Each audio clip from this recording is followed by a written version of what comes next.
अस्सलामु अलैकुम वरहमतुल्लाहि वबरकातुहू। औज़ु बिल्लाहि मिनश शैतानिर रजीम। बिस्मिल्लाहिर रहमानिर रहीम। रब्बि इश्रह ली सदरी व यस्सिर ली अमरी वहलुल उक़दतम मिन लिसानी यफ़क़हू क़ौली।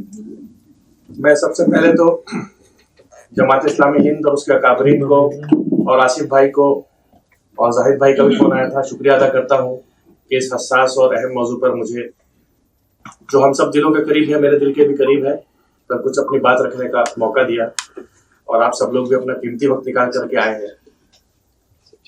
जो ये मौजू जिस उन्वान से चुना गया है, आइडिया ऑफ इंडिया, ये ऐसा है कि ये बात है जो अभी भी इलियास साहब ने कही और उन्होंने बहुत अपनी एक वसीह गुफ्तगू में पूरा एक इख्तिसार के साथ बात आपके सामने रख दी है कि क्या है कॉन्स्टिट्यूशन, क्या है आइडिया ऑफ इंडिया।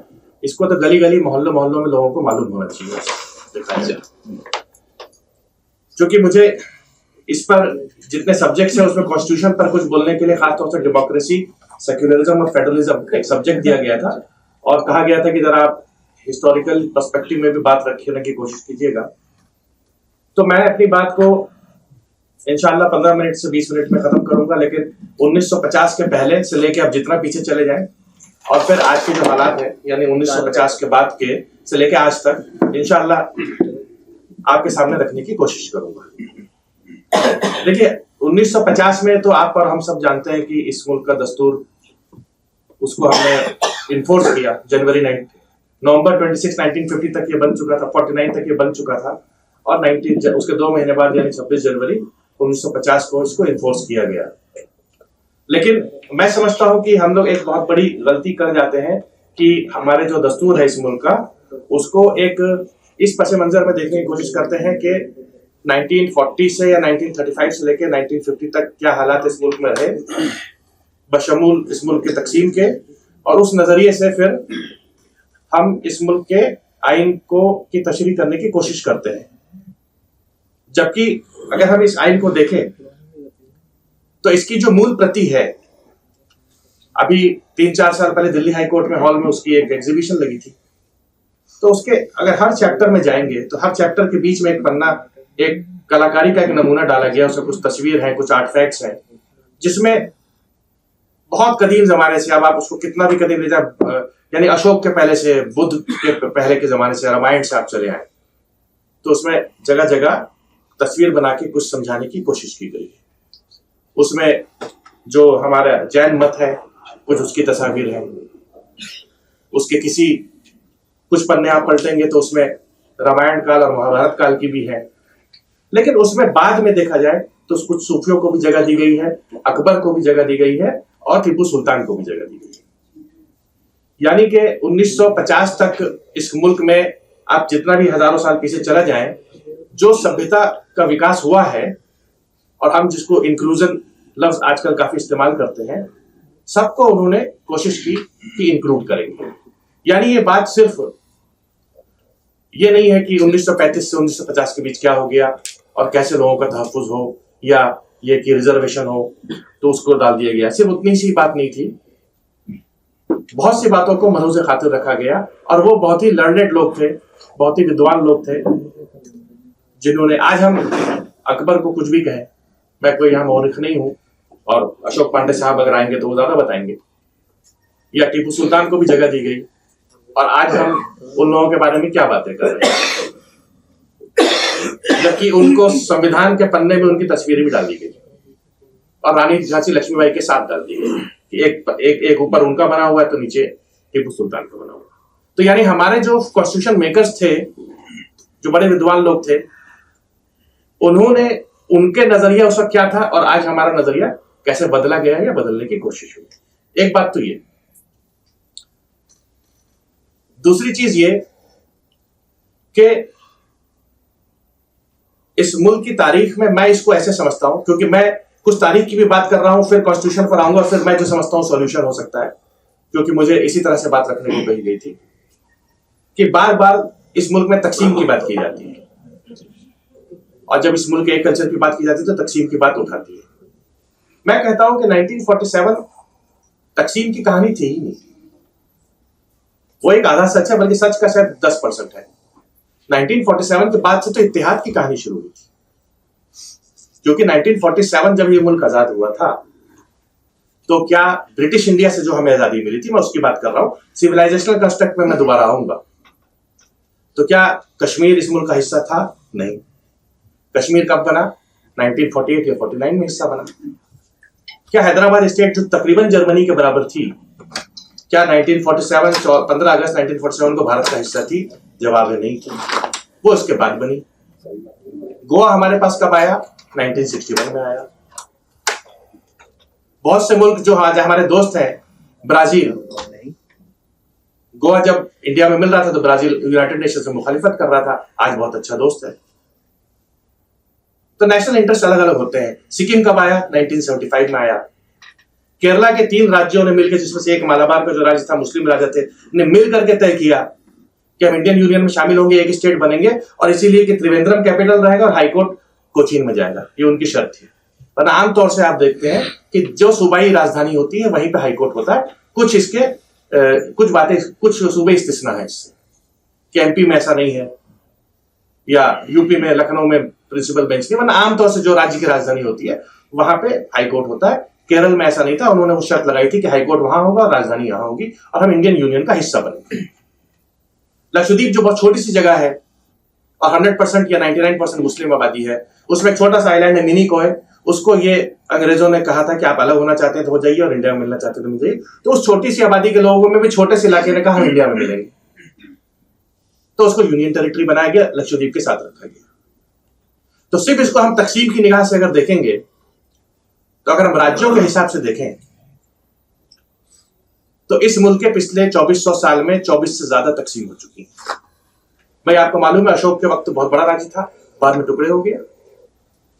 महाभारत की जब लड़ाई हुई तो कौरव के साथ 17 राज्य इधर थे और 18 राज्य इधर थे। मैं ये इतिहास की बातें इसलिए कह रहा हूं क्योंकि कॉन्स्टिट्यूशन में इसको मलहूज़ खातिर रख करके ये कॉन्स्टिट्यूशन बना है कि ये इतिहास की तरफ आगे बढ़ेगा। लेकिन जैसे कि इलियास साहब ने बात कही कि यूनिटी इन डाइवर्सिटी, उस बात को हमारे इस मुल्क के आइन को जब बन रहा था तो उसको खातिर में रखा गया। उसको सिर्फ 15 साल की कहानी से जोड़ना, गवर्नमेंट ऑफ इंडिया एक्ट भी जो इसका आधार माना जाता है, कॉन्स्टिट्यूशन का बहुत सारे आधार हैं। गवर्नमेंट ऑफ इंडिया एक्ट जब अंग्रेज लेकर के आए थे तो उसमें भी, जैसा इलियास साहब ने भी आपको बताया, कि मरकजी हुकूमत कुछ कानून बना सकती है, रियासती हुकूमत कुछ बना सकती है, और कुछ कॉमन होते हैं जिनको आज की तारीख में हम आइन का जो शेड्यूल 7 है उसमें मरकजी फहरिस्त और सूबाई फहरिस्त और कंकरेंट फहरिस्त के नाम से जानते हैं। वो गवर्नमेंट ऑफ इंडिया एक्ट की पहली देन थी कि अंग्रेजों ने सोचा कि इंडिया को एक एडमिनिस्ट्रेशन में ले आते हैं, क्योंकि आप इसको अच्छे से जानते हैं कि 60% इंडिया जो था वो तो ब्रिटिश इंडिया था, और 40% इंडिया वो था जो प्रिंसली स्टेट्स थे, जिनको अंग्रेजों से तहफ़्फ़ुज़ हासिल था, लेकिन वो अपने इलाके में अपने राजा खुद थे। निजाम जैसे मैंने जिक्र किया, और वैसे ही जोधपुर के राजा थे और भोपाल के थे और जगह जगह के थे, छोटे या बड़ी रियासतें। हैदराबाद, जूनागढ़, जोधपुर बहुत बड़े थे, बाकी सब छोटे छोटे थे। लेकिन इंडिया का 40% एरिया, मेरी समझ से, या 35% मान लें, वो ब्रिटिश इंडिया का हिस्सा नहीं था। और उन लोगों ने गवर्नमेंट ऑफ इंडिया एक्ट में एक मुल्क में राजी होने को कबूल नहीं किया, इसलिए गवर्नमेंट ऑफ इंडिया एक्ट पूरी तरह से लागू नहीं हो पाया। जब मैं कुछ तहकीक कर रहा था तो ये बात सामने आई। लेकिन बाद में वो लोग इसी इंडिपेंडेंट इंडिया में का हिस्सा बने, और जब इसी इंडिपेंडेंट इंडिया का हिस्सा बने तो बात थी कि इस मुल्क का आइन वहदी आइन बने या वफाकी बने, फेडरल बने या यूनियन बने, और इसको यूनियन ऑफ इंडिया भी कहा जाता है। मैं लफ्जों के मतलब पे नहीं जाऊंगा, पर कंसेप्ट आपको समझाता चलूं। यूरोपियन यूनियन है, उसको हम कहते हैं वो फेडरेशन है, हर मुल्क अलग है, पर यूरोपियन यूनियन कई मामलात में एक है। जैसे उनके यहाँ एक करेंसी चलती है, एक मोबाइल नेटवर्क आज के दौर में उनका काम चलता है, जाना आना है अपने आईडी कार्ड से। अगर आप अगर फ्रांस के नागरिक हैं तो आप जर्मनी तक चले जाइए, कोई मसला नहीं है। लेकिन एक तरह से डोमिसाइल का कंसेप्ट होता है कि जर्मन नेशनल है, वो जर्मनी का वोट करेगा, वो फ्रांस का वोट नहीं करेगा। लेकिन कई मामलों में वो कन्फेडरेशन है, और कोई जब उससे निकलना चाहे निकल जाए। जैसे आपके सामने 2016 में इंग्लैंड निकल गया, ब्रेक्सिट आपको मालूम है, और फ्रांस जो है वो अपने एग्जिट की कभी कभी बात करता है, उसको कुछ लोग फ्रेक्सिट कहते हैं। एक तो ये होता है, और दूसरा वो है जिसमें अमेरिका और कनाडा बने हुए हैं। कि ट्रंप जो है वो अमेरिका के सदर तो है, लेकिन ट्रंप में जो 50 राज्य है उसके जो गवर्नर हैं, रेसिडुअल पावर सारा का सारा उनके पास है। यानी अमेरिका के सदर के पास जो पावर है वो तो है, लेकिन अमेरिका के सदर ये नहीं कर सकता कि साहब यहाँ पे ये लिस्ट है और कंकरेंट लिस्ट है तो हम आपकी सरकार को मुअत्तल कर देते हैं, जो अपने भारत के आर्टिकल 356 में दिया हुआ है। वो इसको यूनिटरी बना देता। हालांकि इसकी नीयत तो थी कि हमारा मुल्क फेडरल रहेगा, यूनियन नाम रख लें या फेडरल नाम रख लें उससे ज्यादा फर्क नहीं पड़ता है, क्योंकि ना यूनियन का कोई ऐसा मतलब निकल रहा है कि लफ्जी मायने में जाए, ना फेडरल का कोई ऐसा मतलब निकल रहा है कि सूबों को आजादी मिलेगी। वो तो उसके जो कंसेप्ट के बिहाइंड जो मतलब है वो समझने की कोशिश हो रही है। कनाडा में भी वही है कि अगर उनकी मरकजी हुकूमत है और उनके 7 राज्य हैं, क्योंकि उनकी आबादी बहुत कम है, ऑस्ट्रेलिया में भी वही है, तो भारत में भी ये कोशिश की गई थी। और अगर मेरा इल्म सही बताता है मुझे, शायद ये बात दुष्यंत दवे साहब ने, मशहूर वकील, अब उन्होंने अपने आप को वकालत से हटा लिया है, उन्होंने किसी आर्टिकल में लिखी थी कि ये पटेल और नेहरू साहब जो 2 बहुत कद्दावर कायद थे, चाहते थे कि पुलिस भी केंद्र के अधिकार में रहे, लेकिन उस वक्त स्टेट्स के जो लीडर्स थे उनके तरफ से इतना इख्तिलाफ हुआ कि इन्होंने उसको कंकरेंट लिस्ट में रख दिया।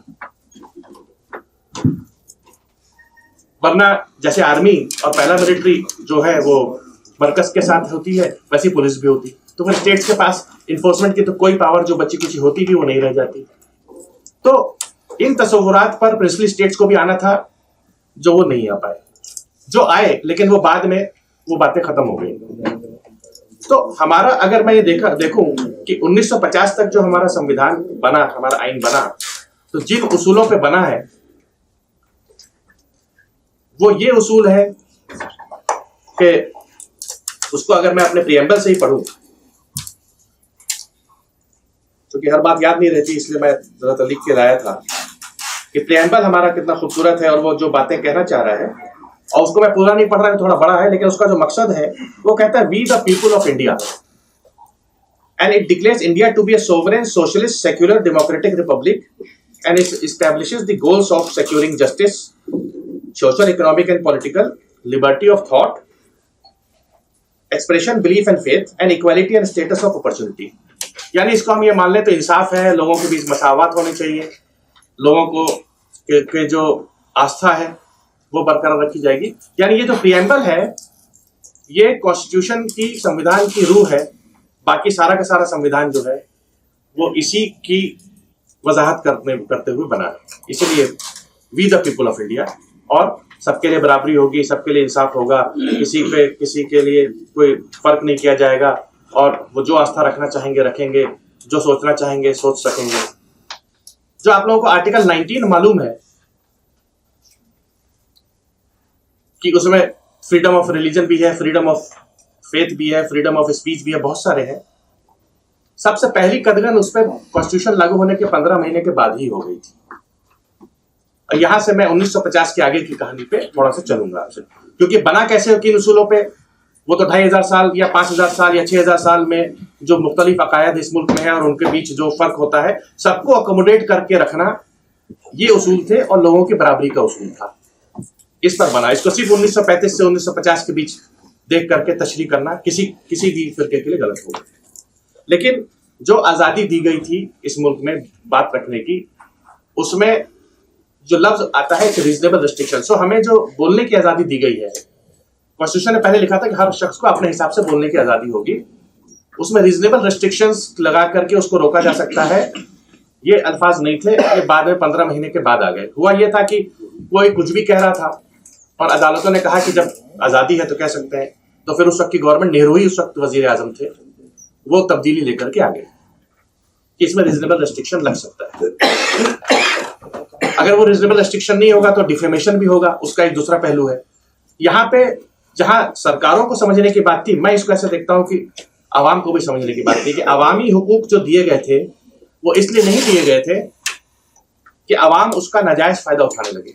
अवामी हुकूक दरअसल इसलिए होते हैं कि उसका नाजायज इस्तेमाल सरकार ना कर सके। हम लोगों ने इस फर्क को बहसत कौम, बहसत इंडियंस शायद इसको भुला दिया। हमने ये समझ लिया कि कुछ बोलने का हक मतलब कुछ भी बोलने का हक था, या कुछ करने का हक मतलब कुछ भी करने का हक था। वो नहीं था। दरअसल ये था कि अंग्रेज आपको उठा के ले जाता था, जेल में बंद कर देता था। उसको रोकना था, तो भारत की जो नई सरकार बनेगी ये काम न कर पाए, इसलिए ये तहफुजात दिए गए थे। लोगों ने क्या किया, गलत फायदा उठाना शुरू कर दिया। तो फिर बैकडोर से वो एंट्री हुई जो हुई।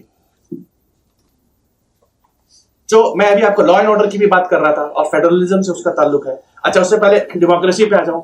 डेमोक्रेसी के बारे में जैसा बताया कि डेमोक्रेसी का एक मतलब तो ये होता है कि राजा जो है, किसी सामने बहुत अच्छी बात कही, मैं वही दोहराता हूं, राजा जो है वो बुलेट से नहीं आएगा बल्कि बैलेट से आएगा। यानी कि डंडे के जोर पर राजा नहीं होगा या राजा का बेटा राजा नहीं होगा, बल्कि जो लोग चाहेंगे उस हिसाब से राजा चुना जाएगा। लेकिन ये तो हुई उसकी एक टेक्निकल डेफिनेशन डेमोक्रेसी की।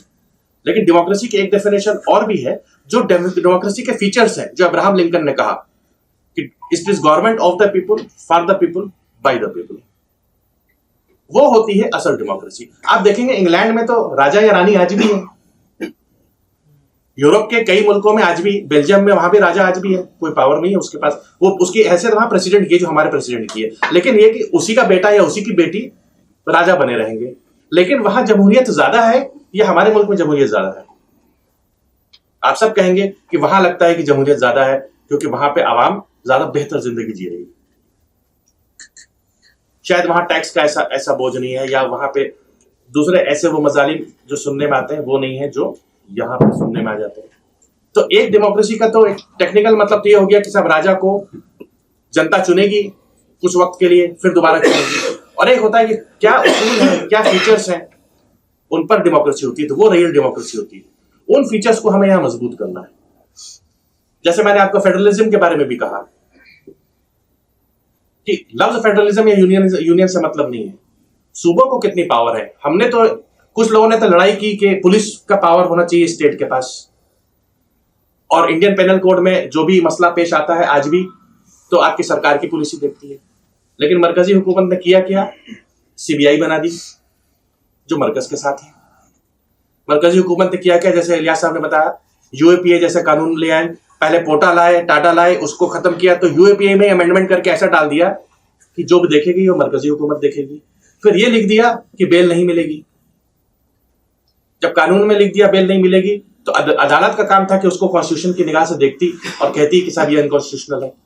अदालतें थोड़ी बहुत मुझे लगता है वहां फेल हुई, जो शुरू में जो हमें मिल गया। लेकिन अदालतों ने अच्छा काम भी ये किया कि जैसे मैंने आपको बताया था कि 15 महीने के अंदर एक अमेंडमेंट आ गया, तो बाद में 1960 और 65 के आसपास ये बात हुई, 65 के बाद ही हुई, कि एक केशवानंद भारती करके जजमेंट आया जिसने बेसिक स्ट्रक्चर की बात की।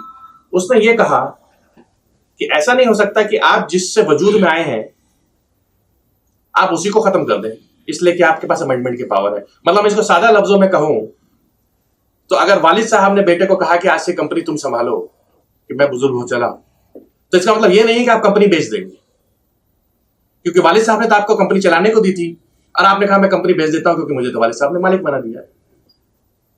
तो कॉन्स्टिट्यूशन में जो फाउंडिंग फादर्स ने कॉन्स्टिट्यूशन इसलिए दिया था कि ये एक तमीज के साथ चले, उसके साथ ये बदतमीजी नहीं हो सकती कि आप कहेंगे कि इसका इस्तेमाल करके मैं अपने पावर बढ़ा लेता हूं।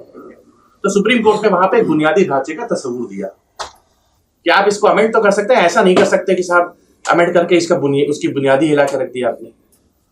फिर उसमें 15-20 चीजें सुप्रीम कोर्ट ने डाली कि ये बुनियादी ढांचे में आती है, लेकिन ये कि ये फेरिस्त एग्जॉस्टिव नहीं है, वक्त पड़ेगा तो इसकी दूसरी तशरीह भी हो सकती है, हो सकता है कोई नई चीज आ जाए, कोई नई चीज आ जाए। जैसे अभी बताया था राइट टू एजुकेशन, आर्टिकल 21 ने रीड किया गया, बाद में 21A भी डाल दिया गया, उसको कर दिया गया, लेकिन राइट टू लाइवलीहुड के लिए अलग से अभी आर्टिकल नहीं आया। तो डेमोक्रेसी, फेडरलिज्म, और सबसे अहम चीज जो आज हम लोगों को परेशान करती है सेक्युलरिज्म, क्योंकि यहाँ पे जो कंसेप्ट नोट दिया गया था उसमें 3 अल्फाज यूज किए गए, डेमोक्रेसी, सेक्युलरिज्म और फेडरलिज्म। तो सेक्युलरिज्म पर अपनी बात रखकर फिर मैं खत्म करूंगा बात, क्योंकि फेडरलिज्म और डेमोक्रेसी पे मैंने अपने तसव्वुरात आपको दे दिए। और बिल्कुल सही कहा, सेक्युलरिज्म के कई जगह कई मायने हो सकते हैं शायद, क्योंकि इसीलिए हमें लफ्ज को जब हम पकड़ रहे हैं तो हम उसके बुनियादी मतलब में नहीं जाएं कि उस लफ्ज के हकीकी मायने क्या है। सेक्युलर का मतलब कई जगह यह लिया जाता है कि उसका मतलब है कि separation of state and church, शायद चर्च मदाखलत नहीं करेगा, ये यूरोप से निकला। भारत में इसका यह मतलब लिया गया कि जिसको मजहब को फॉलो करना है वो करेगा, स्टेट ना तो उसका उससे दुश्मनी रखेगा, ना स्टेट ज्यादा करीब जाएगा। लेकिन सेक्युलरिज्म ये लफ्ज इनिशियल कॉन्स्टिट्यूशन में नहीं था, आप सबको मालूम है। और इसमें सुब्रमण्यम स्वामी साहब ने भी पिटीशन डाली थी, अभी वो अलाउ नहीं हुई, डिसमिस ही हो गई थी, कि जो इंदिरा गांधी के वक्त 42nd अमेंडमेंट आया था उसमें ये लफ्ज डाला गया। मैं ये कह रहा हूं कि लफ्ज का डालना, अब लफ्ज डल गया तो अच्छी बात है, रहे, पर इसकी जो रूह थी वो हमेशा प्लूरल थी। लफ्ज सेक्युलर जो है वो बड़ा कई मायने में खतरनाक भी हो जाता है समझाने के एतबार से, क्योंकि जैसे ही आप सेक्युलर लफ्ज का इस्तेमाल करेंगे आपसे सवाल आएगा कि क्या सऊदी अरब सेक्युलर है, क्या इजिप्ट सेक्युलर है, क्या बांग्लादेश सेक्युलर है, ये सवाल आएगा आपके सामने। फिर उसकी आप दिफा करते रहेंगे, फिर वही पीछे जाना पड़ेगा कि ऐसा था और ऐसा था और ऐसा था। लफ्ज मैं समझता हूं इस्तेमाल के लिए सही लफ्ज है प्लूरल। भारत प्लूरल है और रहा है, कोई दूसरा मुल्क प्लूरल हो या ना हो। अगर अच्छी मिसालें लेनी है तो आपको अच्छी मिसाल मिल सकती है, मलेशिया एक अच्छी मिसाल हो सकती है। मलेशिया में तो तहफ्फुज़ है ना मजहब का, इंडोनेशिया में तो है ना मजहब का। हम क्यों ये मिसाल लें कि सऊदी अरब ये मिसाल है या इजिप्ट वो मिसाल हो सकती है। जहां जमहूरियत ही नहीं है उसकी मिसाल लेना कि वहां सेक्युलर होगा या नहीं होगा, वहां तो एक खास निजामी चलता है, वहां तो राजा है। आप डेमोक्रेसी की बात कीजिए तो वहां पे तहफ्फुज़ है। बांग्लादेश का जो कानून है उसमें तहफ्फुज़ है। बांग्लादेश के लोगों को यह फिक्र नहीं कि यूनिफॉर्म सिविल कोड लागू हो जाएगा। यहां पे ये खतरा है कि इतने सब होने के बावजूद, कि मुल्क प्लूरल होने के बावजूद, आर्टिकल 25 होने के बावजूद हमें लगता है कि यूनिफॉर्म सिविल कोड अभी उत्तराखंड में आया, सब पे लागू किया गया, लेकिन शेड्यूल ट्राइब्स को उससे बाहर रखा गया। क्या हमारे मुल्क में यूनिफॉर्म क्रिमिनल कोड हो पाया है? एक बड़ा अलमिया है। देखिए, जब डॉक्टर अंबेडकर ने कॉन्स्टिट्यूशन बनाया था, मैं थोड़ी जसारत के साथ ये बात कर रहा हूं, हो सकता है कुछ हमारे, क्योंकि मीडिया में कुछ को अच्छी ना लगे, लेकिन पूरी इज्जत के साथ ये बात रखना चाहता हूं। डॉक्टर अंबेडकर ने जब ये मुल्क बनाया था, या उस वक्त जो लोग थे, तो क्या schedule caste prevention of atrocities act उस वक्त बना था? नहीं बना था, वो तो बना 1989 में। तो क्या उन्हें ख्याल नहीं आया था कि जब रिजर्वेशन आज देना है तो एक सेपरेट क्रिमिनल लॉ उनके लिए बना दिया जाए? इसका मतलब इंडिया में यूनिफॉर्म से क्रिमिनल कोड भी नहीं है, आप सिविल कोड की क्या बात कर रहे हैं? क्योंकि मुझको कोई अगर गाली बक दे तो कोई कानून नहीं है, मैं आईपीसी में जाऊंगा। लेकिन अगर हमारे कुछ ऐसे तबकात को कोई कुछ गलत कह दे तो उन पर वो 89 का एक्ट लग जाएगा। ये फर्क है ना, हमारे इसी मुल्क में फर्क है। और इसका ताल्लुक किसी इकोनॉमी से भी नहीं है। रिजर्वेशन के मैं खिलाफ नहीं हूं, रिजर्वेशन हो पार्लियामेंट में भी हो, नौकरीज में भी हो, और जॉब्स में भी हो, लेकिन हमने क्रिमिनल लॉ अलग बनाया है, तो इसका मतलब हम यूनिफॉर्म क्रिमिनल कोड पे नहीं है। हमने जब यूएपीए बना दिया, मतलब हम आईपीसी को नहीं मान रहे, जबकि आईपीसी में हर वो चीज जो यूएपीए में हो सकती है, या कोई भी जुर्म आप सोच सकते हैं, वो आईपीसी या बीएनएस जो अब बन गया है उसमें मौजूद है। अलग से क्यों बनाया गया? क्योंकि सूबों की ताकत को कम करके मरकज की ताकत ऊपर हो। और इसीलिए मैं कह रहा हूं, उस कहानी को 1950 से ही शुरू करना पड़ेगा। हम आज के डिस्पेंसेशन को कुछ नहीं कह सकते। अगर कुछ लोगों ने अच्छा किया तो उसकी तारीफ करेंगे, लेकिन अगर उन्हीं से गलती हुई है तो हमको कहना पड़ेगा कि ये, इस बात को उन लोगों को ख्याल में रखना चाहिए था कि यूनिफॉर्म क्रिमिनल कोड नहीं ला पा रहे। मेघालय के लिए या नॉर्थ ईस्ट के लिए कुछ अलग हिसाब है, कुछ दूसरे राज्यों के लिए कुछ अलग हिसाब है। तो मैं समझता हूं कि अपनी बात को इससे खत्म करते हुए सॉल्यूशन क्या हो सकता है, मैं इसको इस तरीके से लूंगा कि हमें थोड़ा हिकमत से काम लेना होगा। हम अगर चाहते हैं कि कुछ बदलाव आए तो इलेक्टोरल रिफॉर्म्स, ईवीएम की बात नहीं कर रहा हूं, इलेक्टोरल रिफॉर्म्स पे जाएं जो यहाँ के जन जन को छुएगी बात, या हम क्रिमिनल लॉ के रिफॉर्म्स पे बात करें जो यहाँ के लोगों तक जाएगी, बजाय इसके कि हम ये बात करें कि इसके साथ, इस खास तबके के साथ ये हो रहा है या वो हो रहा है। बात सबकी करें। ईवीएम तो एक छोटा सा मुद्दा है, बात है इलेक्टोरल रिफॉर्म्स की। इस मुल्क में तो सूबों के साथ भी इंसाफ नहीं है, राज्यसभा में भी उसी राज्य को ज्यादा वजन दिया जा रहा है जिसकी लोकसभा की सीट ज्यादा है। अमेरिका में 50 राज्य हैं, वहां सीनेट और कांग्रेस होती है। हर 50 राज्य में हर राज्य के 2 सीनेटर ही होते हैं वहां, और कांग्रेस में अलग से होते हैं, यानी हर राज्य का वेटेज बराबर है। हमारे यहाँ क्या, यूपी में अगर 80 लोकसभा है तो यूपी से राज्यसभा में 15 लोग या 11 लोग चले जाएंगे। अगर एमपी बिहार से 40 हैं तो उसका आधा कर दीजिए, 5 जाएंगे, तो वजन तो यूपी का ज्यादा रहा। जबकि होना ये चाहिए था कि चाहे गोवा हो, चाहे तमिलनाडु हो, चाहे केरल हो, चाहे मणिपुर हो, सबको एक एक सांसद या 2-2 सांसद उनके राज्यसभा से दे दिए जाते, ताकि सबकी आवाज पार्लियामेंट में बराबर होती। जब हम बात मसावत की कर रहे हैं और इंडिविजुअल के मसावत की बात करते हैं, तो जो कलेक्टिव है, जो एक किसी राज्य में लोग रह रहे हैं, उनके मसावत की बात क्यों नहीं करते? वो भी बात होनी चाहिए थी। तो ऐसे बहुत से इश्यूज हैं जो हम इस कॉन्स्टिट्यूशनल फ्रेमवर्क में बात कर सकते हैं कि लोगों को कैसे तहफ़्फ़ुज़ दिया जाए। और वो जो आइडियल आइडिया ऑफ इंडिया है, हम चाहे उसको, हमारे कुछ लोगों को इस लफ्ज आइडिया से भी एतराज होता है, पर जब वो सिविलाइजेशनल आइडिया की बात कर रहे हैं, यहाँ पे भी तो सिविलाइजेशन की बात हो रही है कि वही सिविलाइजेशनल आइडिया है। अगर हम हिस्ट्री से ही देखेंगे तो कभी सॉल्यूशन नहीं मिल पाएगा हमको कि कुछ लोगों ने इस मुल्क पे हमला किया और हमला करके तोड़फोड़ की, वो एक अलग है। दुखद घटना है, दुखद सच्चाई है, वो एक सच्चाई है। आज की कोई दूसरी सच्चाई है। आज ये है कि सच्चाई ये है कि हम भारतीय होने पे भी फख्र महसूस करते हैं, और अगर मुस्लिम है तो मुस्लिम होने पे, सिख है तो सिख होने पे, बौद्ध है तो बौद्ध होने पे, जैन है तो जैन, दोनों बातों पे हम फख्र करते हैं। और इसमें आज के दौर में कोई तजाद नहीं है। इंसान को उसकी जिंदगी के हिसाब से जीने दिया जाए, और इंसान जो है एक मुल्क और एक निजाम के तहत एकता में लड़ी में पिरो रहा है। तो जैसा मैंने कहा कि ये मौजू तो हसास भी है और इतना वसी भी है कि बातें लंबी चलती रहेंगी, खत्म नहीं होंगी।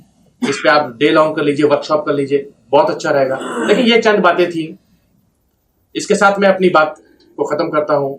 वाखिर दवाना अल्हम्दुलिल्लाह रब्बिल आलमीन।